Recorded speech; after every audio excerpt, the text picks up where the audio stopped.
Hello, and welcome to 5 Things You'll Want to Know Before You Buy Sekiro: Shadows Die Twice.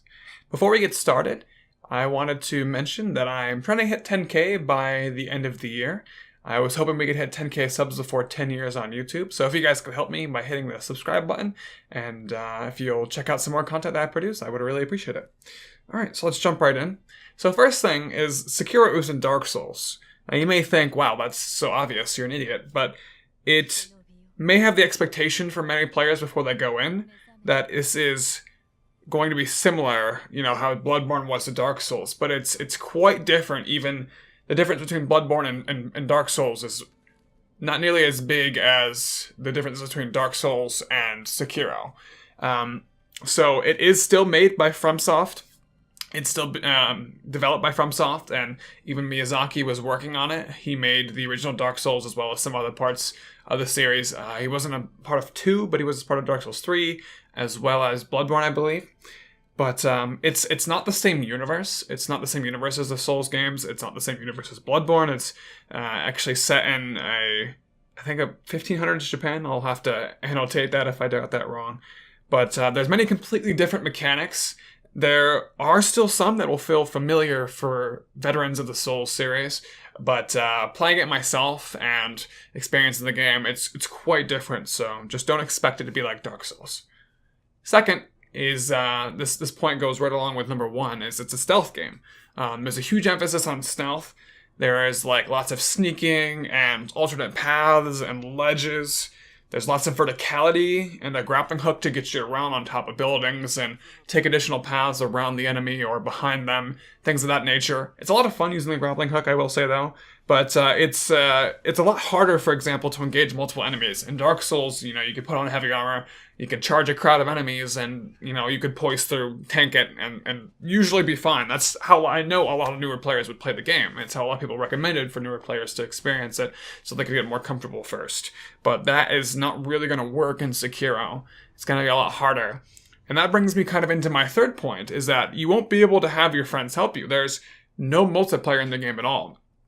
There's no PvE, or PvP, sorry. There's no player versus an enemy. Yeah, there's no enemies. No.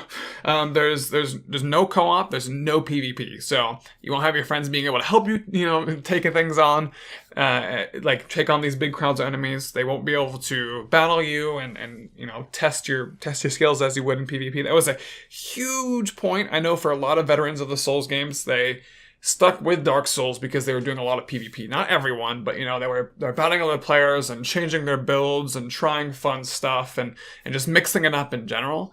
And PvP kept the game fresh for a lot of people. I know that because I was a part of that community at one point.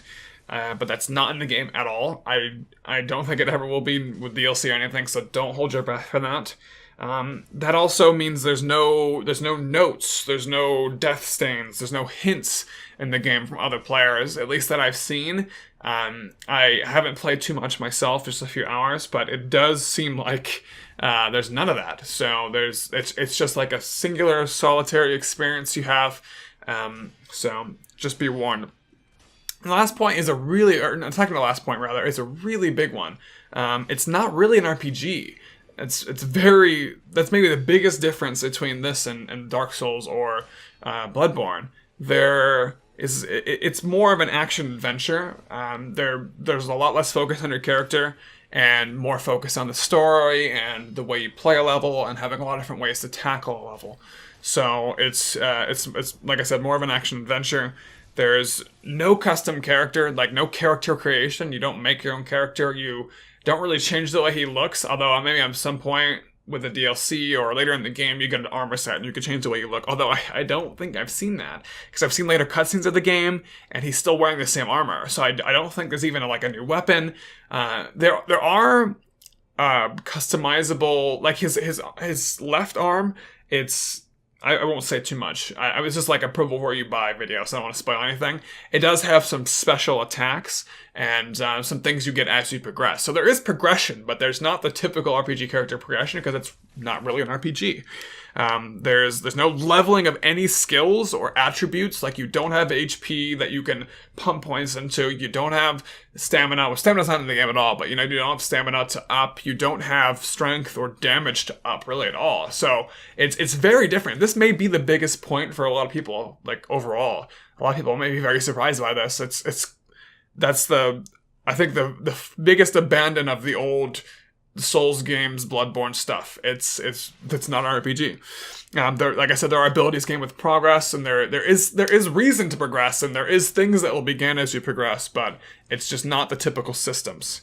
And last point is that Sekiro was one hell of an experience. I know that the tone of the video so far may have seemed negative to you, but I just want to temper people's expectations. If you're coming to watch this video before you actually buy the game, I want you to know what you're getting into. It is one hell of an experience. Like I said, it's been loved by veterans and new people to the series so far. People have really enjoyed it.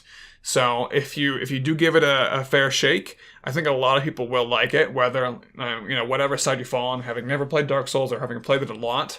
I'm a few hours in myself. I didn't get it early like a lot of other people, unfortunately. Did just have to get my copy, but I'm really enjoying it. It's you maybe wouldn't even. I think a lot of people could figure it out, but you maybe, not having known, you wouldn't think it was even from Software Miyazaki, but it is really good. It's made with a lot of love. It seems very well crafted. I haven't beaten the game. I might stream some more on my Twitch. I'll link that below. Shameless plug. But early indication looks like people have loved it, and I don't know if everyone has beaten the game and given their full review on it yet, but it seems good so far. But the last point here is it may be ending on a bit of a negative note again, unfortunately. The last point in here is it may lack some of the replayability. It's a AAA title. It's $60, and if you expect a lot of replayability out of buying something at $60, I would definitely still recommend it. I think it's worth the money. I think it's such a well done game. Sorry, I dropped my pen. It's such a well done game. It may still lack replayability, though. The second playthrough may not be very different from your first because of how little you get to change it. That's the thing, right? Point 4 really ties into this last part of point 5. There's not a lot of options, so just kind of be warned. I would recommend it. It's still several hour long campaign. It's still very lovingly done, but it's a little limiting at times. So just be warned, and let me know what you guys think. If there's anything I forgot, go ahead and leave a comment. I'll pin any comments that are like major things that I forgot or that you guys think was a big point of the game. And I appreciate you all for watching. Thank you guys very much. Please don't forget to subscribe and check out the links down below in the description. Thank you guys.